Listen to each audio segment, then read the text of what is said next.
थे। हद चले सो मानवा, बेहद चले सो साध, हद बेहद दो तजे ताकर मता अगाध। मनुष्य के 3 स्तर बताए हैं। कौन कौन से? गृहस्थ, विरक्त और जीवन मुक्त। आज की साखी है, समझे की गति एक है, जिन समझा सब ठौर, कहीं कबीर ये बीच के, बल कही और की और।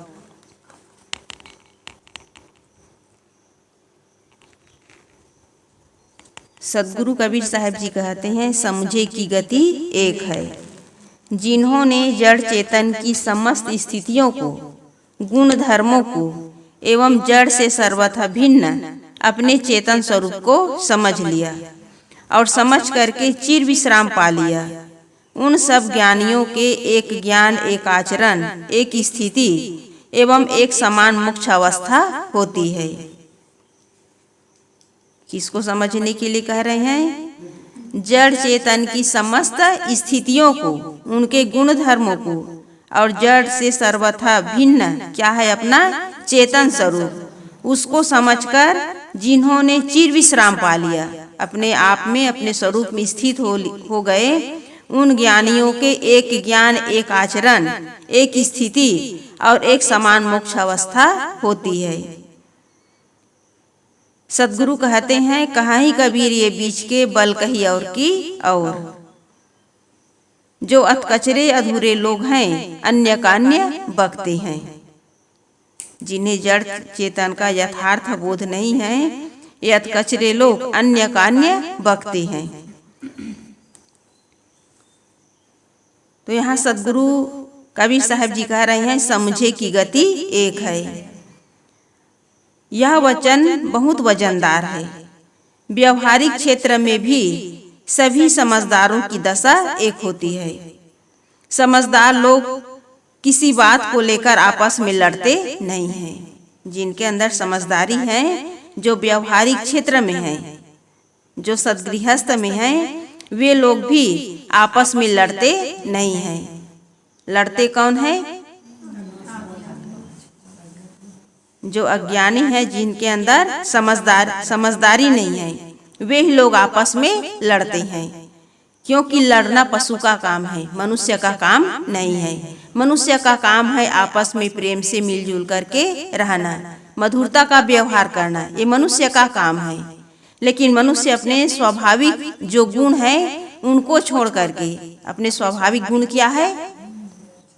दया, क्षमा, संतोष, विवेक, विचार, गुरु भक्ति, ये उनका स्वाभाविक गुण है। उनको छोड़ करके मनुष्य जो है पशुता का जीवन जी रहे हैं। अपने अंदर नाना प्रकार के दुर्गुणों को पाल करके पशुता का जीवन जी रहे हैं। इसी कारण आपस में लड़ते हैं। तो यहाँ गुरुदेव जी कह रहे हैं, समझदार लोग किसी बात को लेकर आपस में लड़ते नहीं हैं। वे विचारों की भिन्नता होते हुए भी आपस में निर्विरोध बर्ताव करते हैं। परिवार जो बनता है, 4 लोगों के समूह से परिवार बनता है। केवल एक व्यक्ति से परिवार नहीं बनता। 4 लोग, 10 लोग, 20 लोगों के समूह से परिवार बनता है।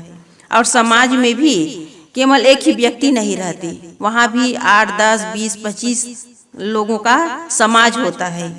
और सबके विचार अलग अलग होते हैं, सबके स्वभाव अलग अलग होते हैं। लेकिन जो समझदार होते हैं, वे विचारों में भिन्नता होते हुए भी निर्विरोध बर्ताव करते हैं। किसी भी प्रकार की प्रतिक्रिया या प्रतिकार में नहीं पड़ते। क्योंकि लड़ना झगड़ना ये मनुष्य का स्वभाव नहीं है। सारे विभिन्न विचारों में रहते हुए भी सबके साथ अपना विचार मिला करके चलना, सामंजस्य बना करके चलना, समन्वय बना करके चलना, ये मनुष्य का काम है। वे आपस में विरोधी विचारों को अनदेखा कर जिन सिद्धांतों में सबके विचार मिलते हैं, उनको लेकर समन्वयात्मक व्यवहार बरतते हैं। और यही सुख का रास्ता है। जहाँ आपस में विरोधी विचार हैं, उनको अनदेखा करना पड़ता है। परिवार चलाना हो, समाज चलाना हो, तो कहीं भी यदि प्रतिकूल व्यवहार हो तो उन्हें भी अनदेखा करना पड़ता है। और यदि अनदेखा नहीं किए, उन प्रतिकूल व्यवहारों में यदि उलझ गए तो समन्वय और सामंजस्य की जो बात है केवल बाहरी बात हो जाती है। इसलिए परिवार और समाज में यदि हम सुख चाहते हैं, शांति चाहते हैं, तो कुछ ऐसे व्यवहार होते हैं जिसे अनदेखा करना पड़ता है, तब परिवार और समाज चलता है। यदि उनमें उलझ गए तो हमारा व्यवहार, हमारा जो सिद्धांत है वो किनारे हो जाता है। इसलिए जो सैद्धांतिक बात है, जो जिससे हमारा व्यवहार मजबूत बनता है, उन्हें आगे बढ़ाने के लिए कुछ ऐसा व्यवहार होता है, कुछ ऐसे विचार होते हैं जिन्हें अनदेखा करना पड़ता है। और यही सुख का रास्ता है। जहां हम उलझ गए, जहां हम एक दूसरे के प्रतिकूल व्यवहार को देख करके हम दुखी हो गए, वाद विवाद में पड़ गए, तो हमारा जो जीवन है वो सुख की ओर नहीं बल्कि दुख की ओर बढ़ता चला जाता है। जीवन में दुख आते हैं। इसलिए अगर प्रतिकूल व्यवहार हो भी रहा है तो उन्हें हम आपस में मिलजुल करके उसे सुलझाने का प्रयास करें, उसमें उलझने का प्रयास न करें। समझाना पड़ता है। प्रतिकूल व्यवहार यदि हो रहा है, किसी के विचार यदि गलत हैं, तो उन्हें समझाना पड़ता है, उसे समय देना पड़ता है। तब परिवार और समाज जो है सही ढंग से व्यवस्थित चलता है। और जहाँ विचारों में एक दूसरे के प्रति प्रतिकूल व्यवहार है तो परिवार और समाज बिखर जाता है। इसलिए परिवार और समाज को व्यवस्थित चलाने के लिए एक दूसरे के प्रति हमें त्याग की भावना और एक दूसरे के प्रति समन्वय की भावना से परिवार और समाज को चलाना पड़ता है। और यही सुख से जीने की कला है। सुख पूर्वक जीने की कला यही है कि हमारे अंदर समन्वय की भावना हो, सामंजस्य की भावना हो। समझदार आदमी जब किसी अन्य से मिलता है तब वह बात का आरंभ उन विचारों से नहीं करता जहां मत नहीं मिलते हैं, किंतु वहां से शुरू करता है जहां से दोनों के मत मिलते हैं।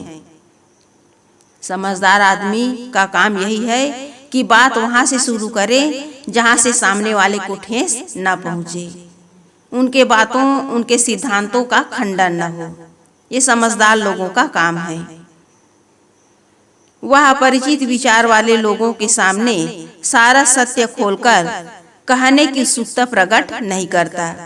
सामने वाले के विचार कैसे, उसकी भावना कैसी है, इन सब बातों को सामने रख करके यदि कोई चर्चा यदि करते हैं तो सामने वाले व्यक्ति जो है किसी भी प्रकार के उसे ठेस नहीं लगेगी। और यदि हम अपने सिद्धांत को, अपने मत को और अपने विचारधारा को यदि हम श्रेष्ठ समझकर सामने वालों को यदि तुच्छ समझते हैं और उनकी भावनाओं को ठेस पहुंचाते हैं तो ये समझदारी का काम नहीं है। सबको लेकर चलने की भावना हो। मंदिर में जा रहे हैं तो हाथ जोड़ लिए, हम भगवान को माने या न माने ये अलग बात है, लेकिन जहाँ हम जा रहे हैं, जहाँ जिसकी आस्था है, वहाँ हाथ जोड़ने में कोई घाटा नहीं है। सब जगह सारे सत्य एक साथ नहीं कहे जा सकते। यदि कोई ऐसा कहता है तो अपने उद्देश्य में असफल होगा। व्यक्ति को स्वयं सोचना चाहिए कि उसके विषय में यदि कोई सारा सत्य कह दे तो शायद वह नहीं सह पाएगा, तो दूसरे के प्रति वह असमय बहुत खरा क्यों बनना चाहता है। किसी विषय में यदि सारा सत्य यदि कह दे और सामने वाला सह नहीं पाएगा तो दूसरे के प्रति असमय बहुत खरा क्यों बनना चाहता है। यदि सत्य कहना हो तो पहले सामने वाले की भावनाओं को हम समझ लें, फिर उस पर हम चर्चा करने का प्रयास करें। और यदि हम बिना सोचे समझे यदि हम खरखर बोलने का प्रयास कर रहे हैं, अपने सिद्धांत को, अपने बात को सामने रखने का प्रयास कर रहे हैं, तो ये समझदारी का काम नहीं है। समझदार वही है जो सबको आदर दे, सबको सम्मान दे। सुनिए सबकी, निबेरिए अपनी। सदगुरु कबीर साहब जी ने कहा है, सबकी सुनो, सब जगह अपनी बातें रखो, लेकिन उसे ऐसा इस ढंग से न रखो कि सामने वाले की बातों का खंडन हो, सामने वाले को ठेस पहुंचे। मिलने जुलने वालों में परस्पर प्रेम व्यवहार बना रहे, यह व्यक्ति और समाज के लिए बहुत बड़ी उपलब्धि है। परस्पर प्रेम व्यवहार बने रहने पर वे एक दूसरे के भी विचार सुनने की उदारता कर सकते हैं। परस्पर के प्रेम व्यवहार से ही आदमी एक दूसरे के निकट आते हैं और निकट आने पर एक दूसरे के विचारों को समझते हैं। यदि अपने निर्धारित सत्य के जोश में दूसरे के संस्कारों के विरुद्ध खरा खोट कह दिया गया तो हमारे विचारों के प्रति उनकी सहानुभूति समाप्त हो जाएगी। नाना मत पंथ संप्रदाय हैं और मिलना जुलना होता ही है। तो इस प्रकार यदि हम उनके विचारों को हम समझने का, उनके विचारों को हम ग्रहण करने का, उदारता से सुनने का प्रयास नहीं किए, केवल अपनी बातों को हम रखते चले जाएंगे, उन्हें श्रेष्ठ समझते चले जाएंगे, तो वहाँ प्रेम व्यवहार नहीं होगा। प्रेम व्यवहार वही होगा जहाँ एक दूसरे को हम समझने का प्रयास करेंगे। फिर तो वे हमारे परम सत्यों को समझ करके भी नहीं समझना चाहेंगे। ऐसे उत्तम जिज्ञासु संसार में बहुत कम हैं, जो केवल खरी बातें सुनकर उनको स्वीकार कर ले। संसार के लोग नाना संस्कारों में जकड़े हैं। उनके प्रेम व्यवहार एवं सहारे से ही सत्य मार्ग में लाया जा सकता है। संसार के लोग जो हैं नाना संस्कारों में जकड़े हुए हैं। पूजा पाठ, मंत्र जाप और व्रत उपवास, नाना प्रकार के संस्कारों में जकड़े हुए हैं। उन्हें प्रेम व्यवहार और सहारे से ही सत्य मार्ग पर लाया जा सकता है। उन्हें यदि सुधारना हो तो पहले उनके सिद्धांतों में आप घुल मिल जाइए। गुरुदेव जी कहते थे पहले उनके जो सिद्धांत है, उनकी जो रहनी है, उसमें पहले आप अपने आप को ढाल लो। फिर धीरे धीरे उन्हें प्रेम व्यवहार से समझा बुझा करके अपने रास्ते पर लाया जा सकता है। एकदम से खंडन करोगे, एकदम से उन्हें गलत ठहराओगे तो उन्हें ठेस लगेगी, फिर वो समझने वाला नहीं है। अंततः तो सत्य खरा रूप में कहना ही पड़ेगा। उसके बिना सत्य का बोध नहीं हो सकता। जो सत्य है उसे खरा रूप में कहना पड़ेगा, लेकिन पहले उसे अपने लाइन पे ला करके, जो अपने सिद्धांत हैं, अपनी जो बातें हैं, उन्हें धीरे धीरे समझा करके, उन्हें अपने मार्ग पर ला करके उसे खरा सत्य कहना पड़ेगा। उसके बिना सत्य का बोध नहीं हो सकता। परंतु देश, काल, समाज आदि देख करके ही कुछ कहना चाहिए जिससे कथन सार्थक हो। इन सब का मतलब यह है कि समझदार आदमी परस्पर के व्यवहार में तथा किसी को अपने विचार देने के संबंध में नहीं उलझता। तो सद्गुरु कहते हैं समझे की गति एक है, जिन समझा सब ठौर। इस पंक्ति का भाव ज्यादा गहरे में है। जिन्होंने सब ठौर को समझ लिया, उन समझदारों की दशा एक होती है। सब ठौर क्या है?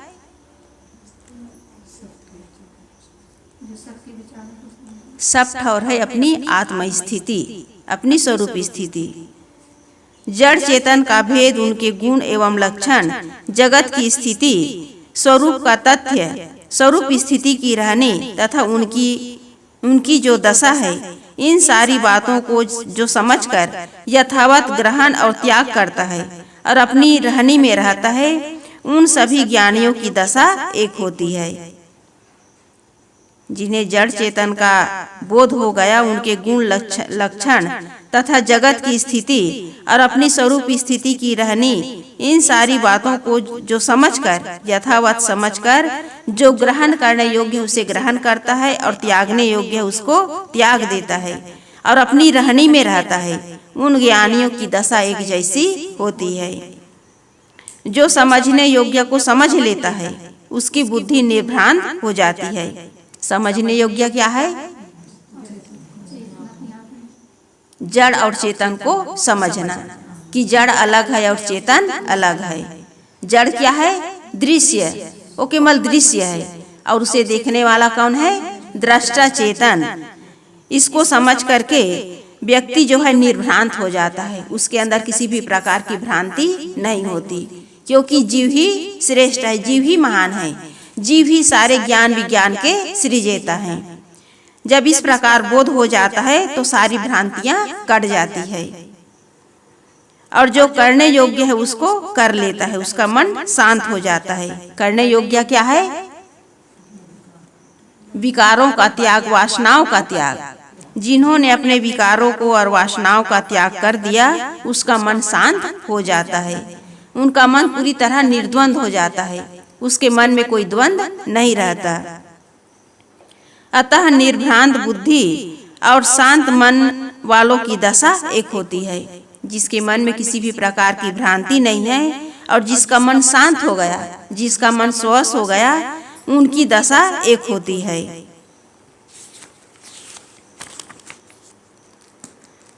तो सद्गुरु कहते हैं सब ठौर। समझना क्या है? सब ठौर। क्या यहाँ संसार की हर कला के ज्ञान की बात कही जा रही है? यहाँ किसकी बात कही जा रही है? जीवन जीने की कला। यहाँ भौतिक कला की बात नहीं कही जा रही है। संसार में नाना प्रकार की कला है, उनकी यहाँ चर्चा नहीं हो रही है। चर्चा किसकी हो रही है? अपने स्वरूप स्थिति और स्वरूप ज्ञान की, और यही जीवन जीने की कला है। आत्मज्ञान को प्राप्त कर आत्म स्थिति को प्राप्त करना, यही जीवन जीने की कला है। संसार में भौतिक कला नाना प्रकार के कला है। किसी को मकान बनाने की कला आती है, किसी को फर्नीचर के नाना प्रकार के सामान बनाने की कला आती है, किसी को भोजन बनाने की कला, किसी को नाचने गाने की कला, तो किसी को नाना प्रकार के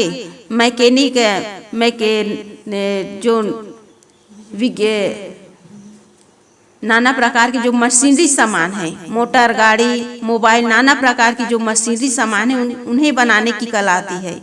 लेकिन ये भौतिक कला है। इस कला में निपुण व्यक्ति केवल भौतिक जगत में सुखी हो सकते हैं, भौतिक रूप से सुखी हो सकते हैं, लेकिन आध्यात्मिक रूप से सुखी नहीं हो सकते, क्योंकि भौतिक कला छूटने वाली है और जो आध्यात्मिक कला है वो कभी छूटने वाली नहीं है। इस प्रकार संसार की हर कला का ज्ञान एक ही व्यक्ति को हो पाना असंभव है। संसार में जितने भी कला हैं, भौतिक कला हैं, केवल एक व्यक्ति एक ही कला में निपुण हो सकते हैं, वो सारी कलाओं में निपुण नहीं हो सकते। हम जीवन भर अपने शरीर के रोए की जो संख्या उनसे अनभिज्ञ हैं। हमारे शरीर में असंख्य रोए हैं, उसकी गणना हम नहीं कर सकते। यहाँ हर ठौर से मतलब है हमारा मन बौद्धिक और मानसिक उलझनों से मुक्त होकर प्रशांत हो सके और उसे समझ लेना। यहाँ हर ठौर से मतलब है अपना मन जो है बौद्धिक और मानसिक उलझनों से मुक्त होकर कैसा हो? प्रशांत हो, शांत हो, आत्म शांति से परिपूर्ण हो और उसे समझ लेना। अच्छी समझ जीवन का सर्वस्व है। सारे विषयों से निवृत्त होकर अपने आप में स्थित होना, ये सबसे बड़ी समझ है। सारे विषयों से निवृत्त होकर अपने आप में स्थित हो जाना, ये सबसे बड़ी समझ है। विषय क्या है? शब्द, स्पर्श, रूप, रस और गंध। इन्हीं में संसारी लोग भूले हुए हैं, इन्हीं विषयों में संसारी लोग भूले हुए हैं। लेकिन साधक का काम है इन विषयों से अपने आप को निवृत्त करना। खाना पीना देखना सुनना तो होगा, लेकिन उनमें आसक्ति न हो। अनासक्त पूर्वक संसार से व्यवहार लेते हुए विषयों से अपने आप को बचाना। जो हम देखते हैं, सुनते हैं, जीवन में नाना प्रकार के जो हम व्यवहार करते हैं, उनमें किसी भी प्रकार की आसक्ति न हो। जो जीवन मुक्त पुरुष होते हैं पूर्ण अनासक्त होते हैं, निष्काम, निर्लोभ, उनके अंदर किसी भी प्रकार की चाहनाएं नहीं होती। इसलिए यहाँ गुरुदेव जी कह रहे हैं सारे विषयों से निवृत्त हो जाना, ये सबसे बड़ी समझ है और यही साधना का फल है। निष्काम हुए बिना कोई स्वरूपस्थ नहीं हो सकता और निष्काम पुरुषों में विवाद होने की बात नहीं उठ सकती। विवाद कौन करते हैं? संसारी लोग, सकामी लोग, जिनके अंदर सांसारिक चाहनाएं हैं, वही लोग वाद विवाद करते हैं, लड़ाई झगड़ा करते हैं और जीवन भर खींचातानी में जीवन जीते हैं। लेकिन जो महापुरुष होते हैं, निष्काम पुरुष होते हैं, जो अपने आप में स्थित हो जाती हैं, किसी भी प्रकार के विवाद नहीं करते। किसके लिए विवाद करेंगे? संसारी लोग किसके लिए विवाद करते हैं? धन के लिए, जमीन के लिए, खाने पीने के लिए, मान सम्मान के लिए, इसके लिए विवाद करते हैं। लेकिन जो महापुरुष होते हैं इन सब चीज़ों से अपने आप को ऊपर उठा लेते हैं। न उन्हें खाने के लिए लड़ना है, न मान सम्मान के लिए लड़ाई लड़ना है, न मठ मंदिर के लिए लड़ाई लड़ना है। उन्हें तो किसके लिए लड़ना है? अपने आत्म शांति के लिए, अपने विकारों को अपने अंदर से निकालने के लिए अपने आप से लड़ना है। बाहर लड़ाई नहीं लड़ना है, अपने आप से लड़ना है, अपने विकारों को निकालने के लिए, अपने विकारों से मुक्त होने के लिए। तो जो महापुरुष होते हैं वो निष्काम दशा में पहुंच करके सारे विवादों से निर्विवाद जीवन जीते हैं। संसार के जितने मनुष्य विषयों से निवृत्त होकर के आत्माराम हो जाते हैं, उन सब की दशा एक होती है। उनके देह व्यवहार में भिन्नता हो सकती है, किंतु उनकी मानसिक दशा में कोई अंतर नहीं हो सकता। सभी निष्काम लोग समान प्रशांत होते हैं। जो प्रशांत होते हैं वे विवाद रहित होते हैं। तो सदगुरु कहते हैं, कहीं कबीर ये बीच के बल कही और की और। सदगुरु कहते हैं ये जो बीच के लोग हैं, जो रास्ते में हैं, अभी मंजिल में नहीं पहुँचे हैं, वे और का और बकते हैं। यहाँ गुरुदेव जी उदाहरण बता रहे हैं, बटलोही में अंधन की तरह उबलते रहते हैं।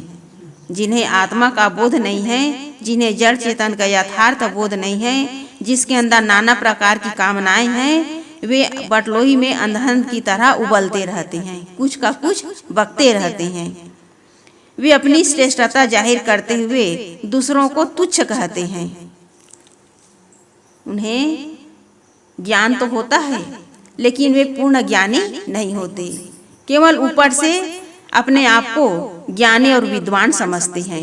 एक घटना है, एक बार स्वामी रामतीर्थ एक महात्मा के यहाँ पहुँचे और दोनों बड़े ज्ञानी थे। तो दोनों में ज्ञान की चर्चा हो रही थी और ठंडी का मौसम था। वे धूनी जला करके आग ताप रहे थे और ज्ञान की चर्चा कर रहे थे। तो जो महात्मा जी थे स्वामी राम तीर्थ से कह रहे थे कि सबके अंदर परमात्मा है और किसी को भी दुख नहीं देना चाहिए, सबके प्रति दया और क्षमा का भाव रखना चाहिए।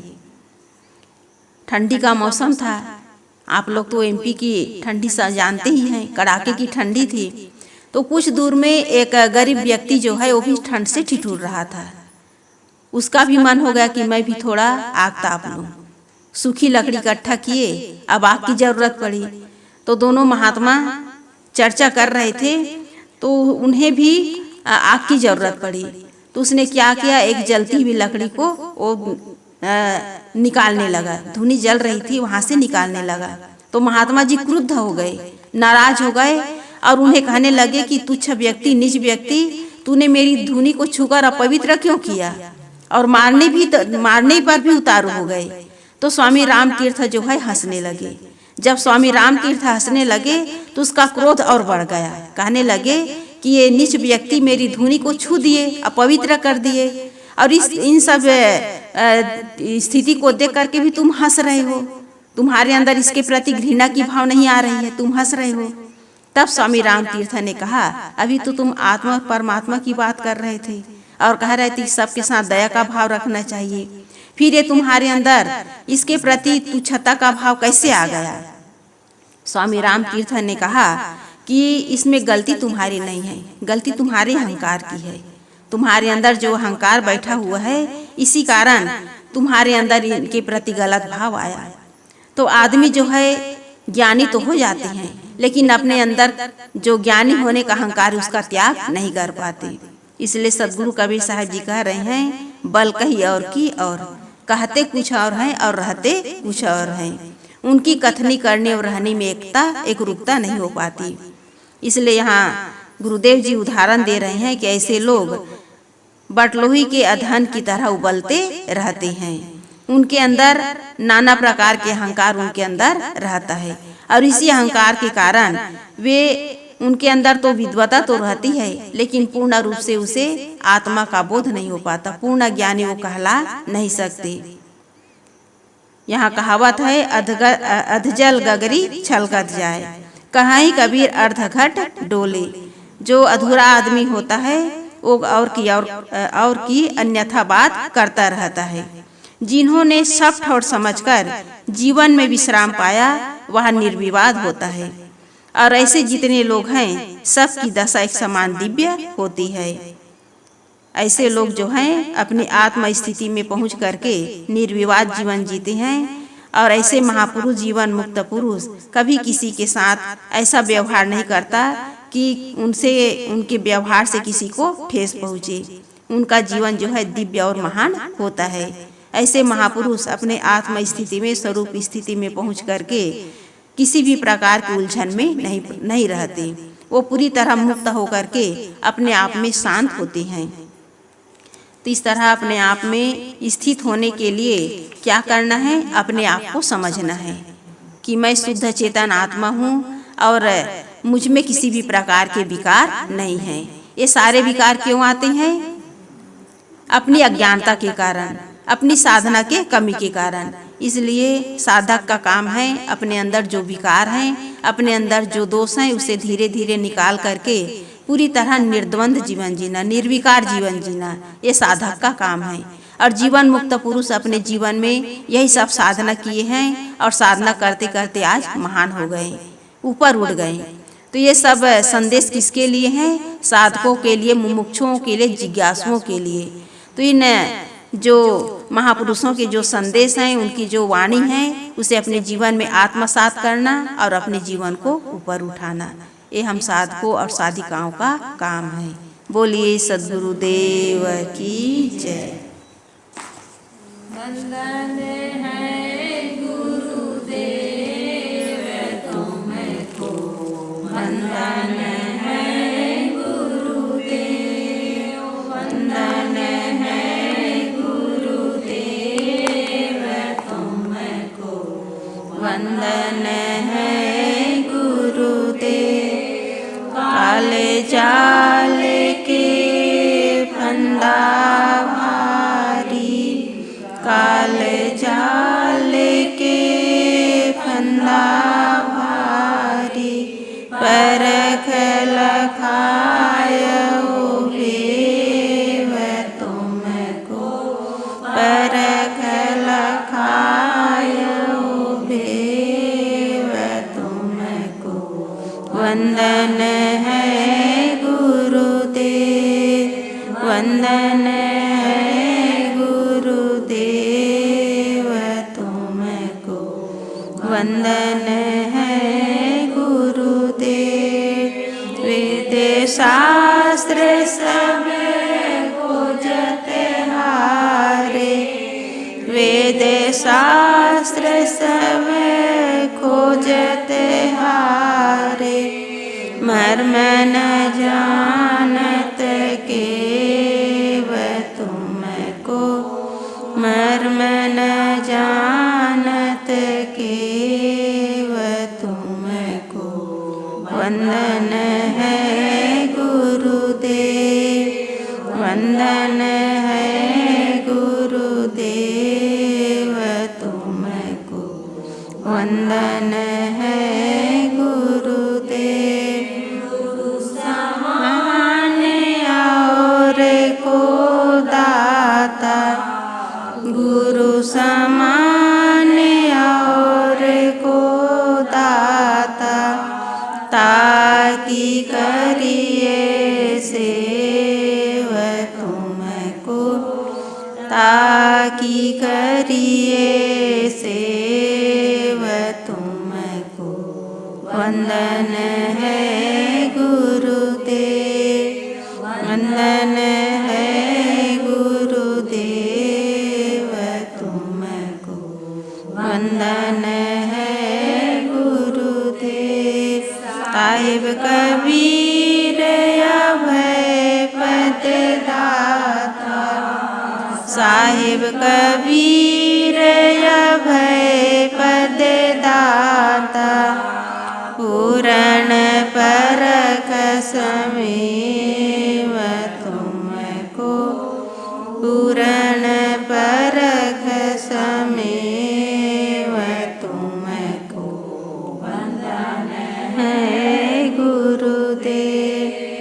वंदन है गुरुदेव तुमको, वंदन है गुरुदेव। साहेब बंदगी, साहेब बंदगी, साहेब बंदगी। बोलिए सद्गुरुदेव की जय, संत समाज की जय, माताओं की जय।